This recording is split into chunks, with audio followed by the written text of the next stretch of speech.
Assalamualaikum warahmatullahi wabarakatuh. Selamat siang anak-anak ibu semuanya. Hari ini ibu akan melanjutkan kuliah online kita. Semoga kalian semua dalam keadaan sehat dan terhindar dari wabah virus yang sedang menguji negara kita. Setelah sebelumnya kita membahas tentang kas, kali ini Ibu akan menjelaskan terkait dengan materi piutang, di mana nanti akan kita bahas itu adalah piutang usaha dan piutang wesel.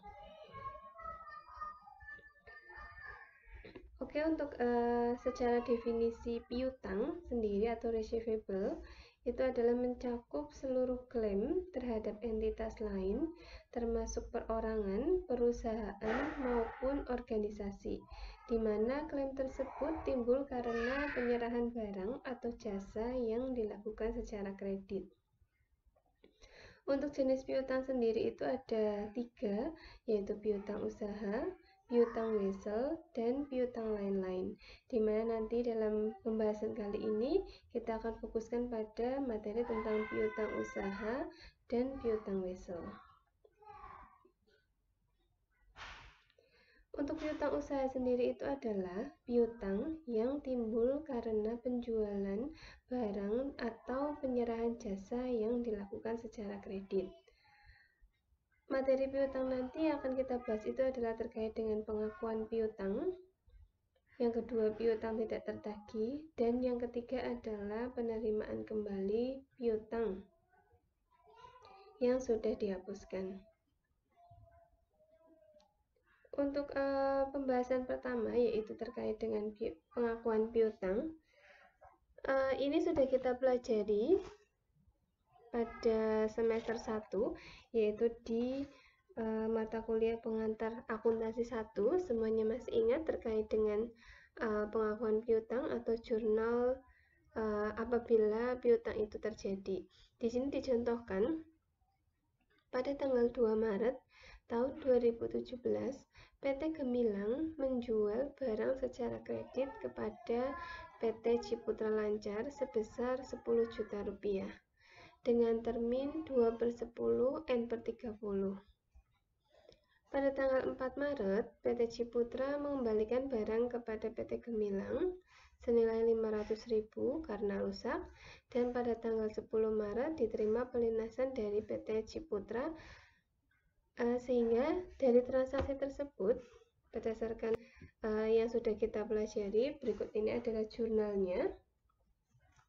Masih ingat semua jurnal terkait dengan penjualan barang yang dilakukan secara kredit, kemudian retur, dan pelunasannya.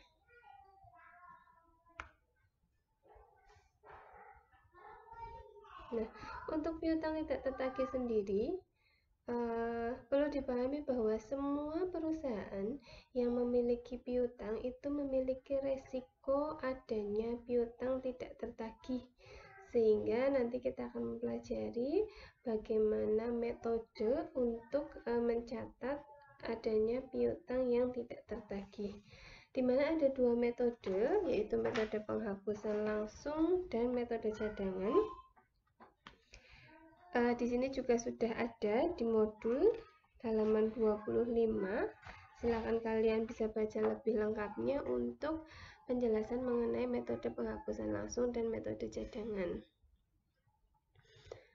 Di sini dicontohkan untuk metode penghapusan langsung. Jadi intinya adalah ketika perusahaan menggunakan metode penghapusan langsung, perusahaan tidak mencadangkan adanya piutang tidak tertagih, dan pengakuannya itu dilakukan pada saat piutang itu benar-benar tidak bisa tertagih. Di sini dicontohkan untuk metode penghapusan langsung. Pada tanggal 1 Januari, PT Abadi Lancar memiliki saldo piutang sebesar 45 juta. Kemudian tanggal 12 Januari, salah satu debitur PT Jaya Selalu dinyatakan bangkrut, sehingga piutangnya dihapus sebesar 3 juta.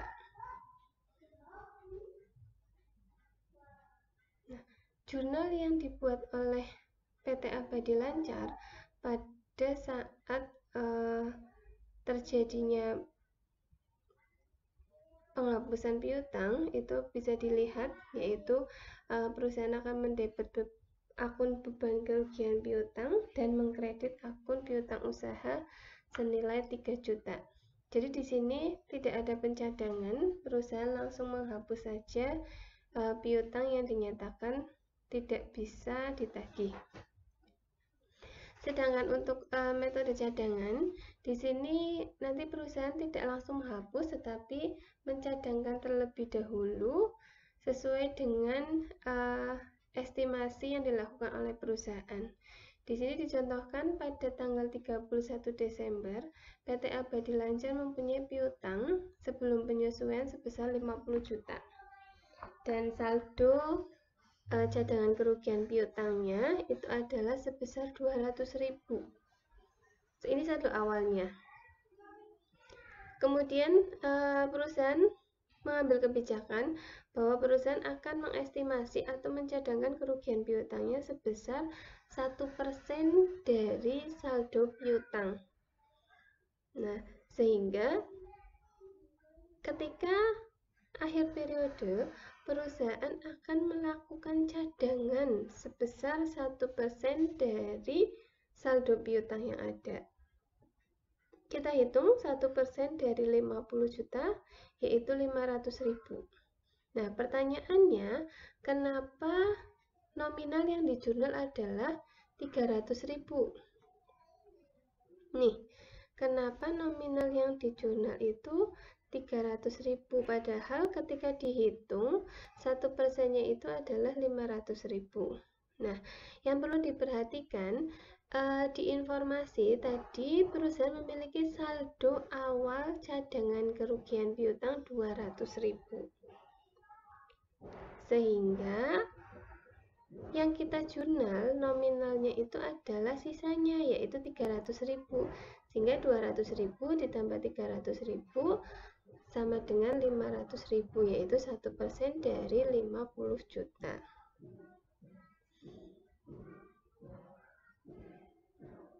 Nah,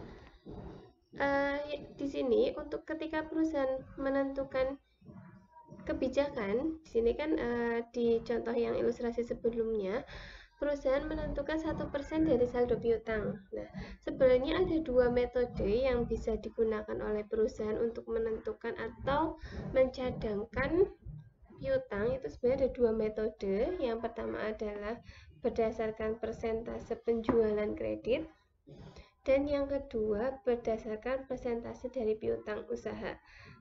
Kalau contoh yang sebelumnya, tadi kita menggunakan dasarnya adalah dari persentase piutang usaha.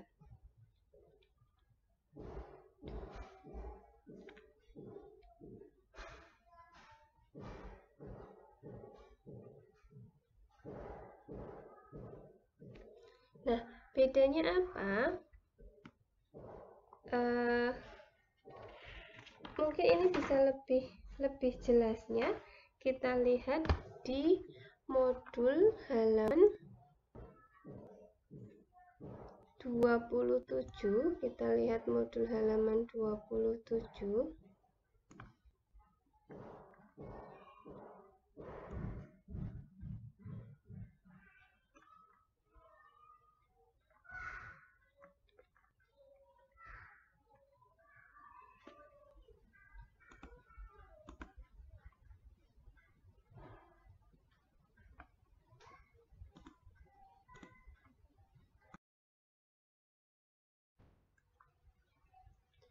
Ya, berikut adalah penjelasan modul di halaman 27. Yang pertama adalah menggunakan metode persentase dari penjualan kredit. Di sini dicontohkan, PT Abadi Lancar mempunyai kebijakan dalam menetapkan besarnya piutang tidak tertagih sebesar 1% dari penjualan kredit, di mana diketahui penjualan kreditnya itu adalah sebesar 175 juta, kemudian piutang usahanya 75 juta, dan saldo cadangan kerugian piutangnya adalah 1.500.000.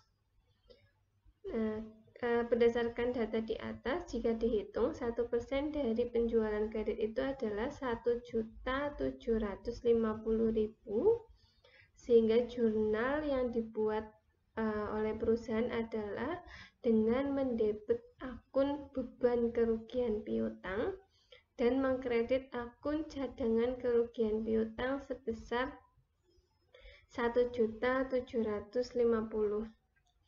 Di sini yang perlu diperhatikan ketika perusahaan menggunakan metode atau dasarnya dari persentase penjualan kredit, maka perusahaan tidak memperhatikan adanya saldo awal CKP.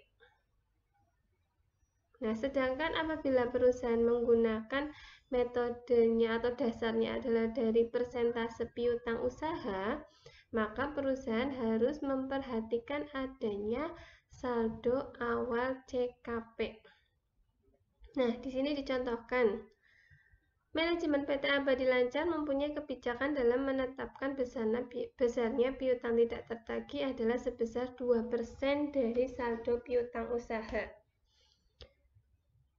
Diketahui piutang usahanya adalah 100 juta, sehingga 2%-nya itu 2 juta.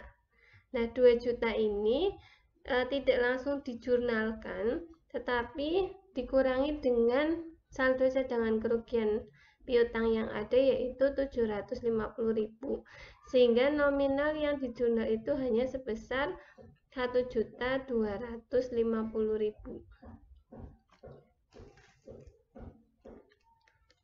Bisa dipahami ya. Jadi yang perlu diperhatikan itu adalah jika dasarnya persentase penjualan ini, maka perusahaan tidak perlu memperhatikan adanya saldo awal CKP, tetapi apabila perusahaan menggunakan metode dasarnya adalah dari total piutang usaha, maka perusahaan harus memperhatikan adanya saldo awal CKP. Nah, dasar piutang ini akan lebih rinci lagi apabila perusahaan menggunakan metode analisis umur piutang. Jadi perusahaan akan membuat tabel umur piutang seperti yang ada di halaman 29. Jadi di situ akan dirinci umur piutang dari yang paling pendek sampai dengan yang paling lama. Kemudian perusahaan akan menentukan besarnya persentase piutang tidak tertagih berdasarkan umur piutang. Jadi semakin lama umur piutangnya, maka akan semakin besar persentase tidak tertagihnya. Jadi itu yang perlu diperhatikan bagi perusahaan dalam menetapkan atau mengestimasi adanya piutang tidak tertagih.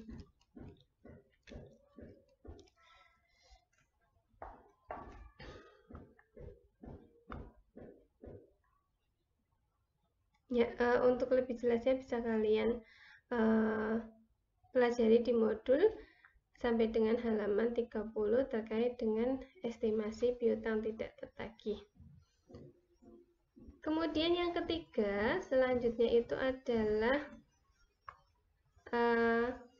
penerimaan kembali piutang. Nah, jadi piutang yang sudah dihapus oleh perusahaan itu ada kemungkinan untuk diterima kembali piutangnya, karena mungkin si pelanggannya ini memang ketika tidak melunasi itu karena pada saat kondisi bangkrut atau sebagainya yang tidak memungkinkan, tapi tiba-tiba kemudian bisnisnya bisa dilanjutkan dan perusahaan bisa bangkit lagi sehingga mereka melunasi kembali piutang yang sudah dihapuskan. Nah, apabila terjadi seperti ini, maka kembali lagi kita harus melihat metode yang telah digunakan. Apakah perusahaan menggunakan metode langsung atau perusahaan menggunakan metode cadangan.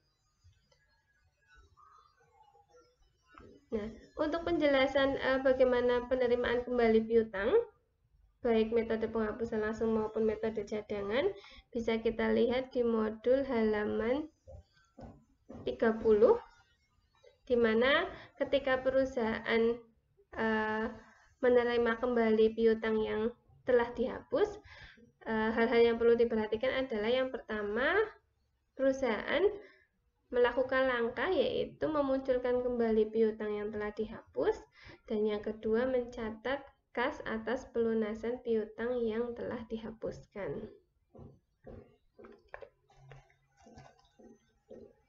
Nah,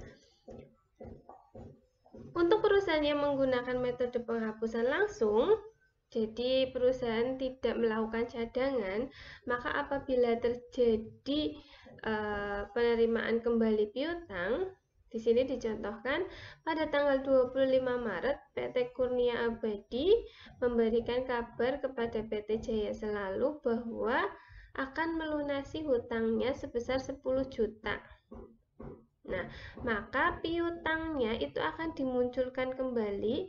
Jadi ketika menghapus itu kan perusahaan menjurnal debitnya beban kerugian piutang, kreditnya piutang usaha.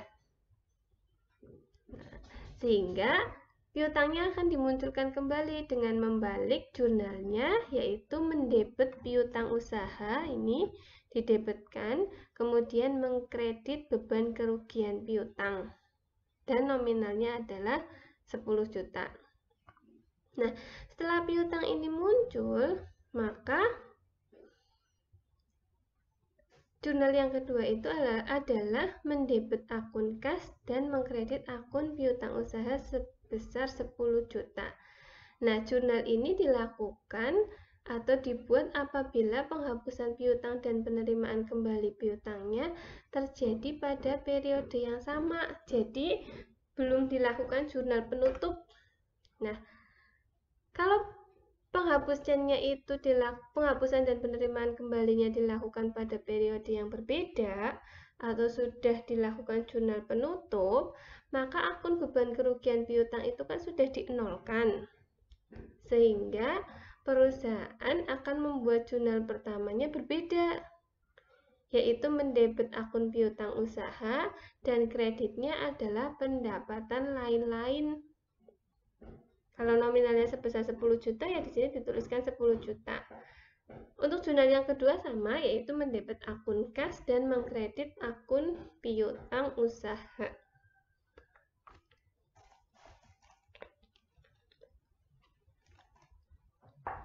Nah, ini dicontohkan pada tanggal 5 April, PT Gemilang, April 2017 ya, memberikan kabar kepada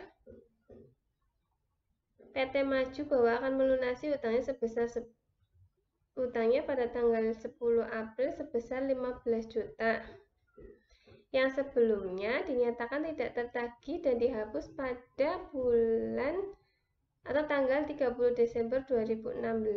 Nah, jadi ini sudah beda periode, sehingga perusahaan akan menjurnal yang pertama adalah mendebet piutang usaha dan mengkredit pendapatan lain-lain sebesar 15 juta, dan yang kedua adalah mendebet akun kas dan mengkredit akun piutang usaha sebesar 15 juta.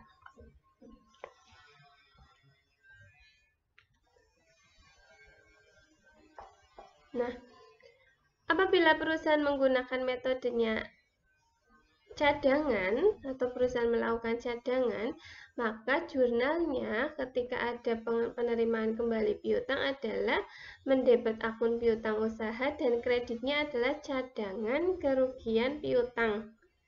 Dan jurnal yang kedua sama, mendebet akun kas dan mengkredit akun piutang usaha. Nah, kalau metode cadangan ini tidak memperhatikan apakah dia dalam satu periode atau beda periode, karena akun cadangan kerugian piutang itu adalah akun real yang tidak ditutup pada saat akhir periode. Jadi tidak berpengaruh. Ya, jadi demikian adalah penjelasan terkait dengan materi piutang usaha, di mana akun piutang ini memiliki resiko adanya tidak tertagih, sehingga perusahaan bisa membuat cadangan kerugian piutang. Dan apabila piutang yang sudah dihapuskan diterima kembali, perusahaan juga harus membuat jurnalnya. Ya, demikian penjelasan saya terkait dengan piutang usaha. Selanjutnya nanti akan saya lanjutkan untuk yang piutang wesel. Terima kasih.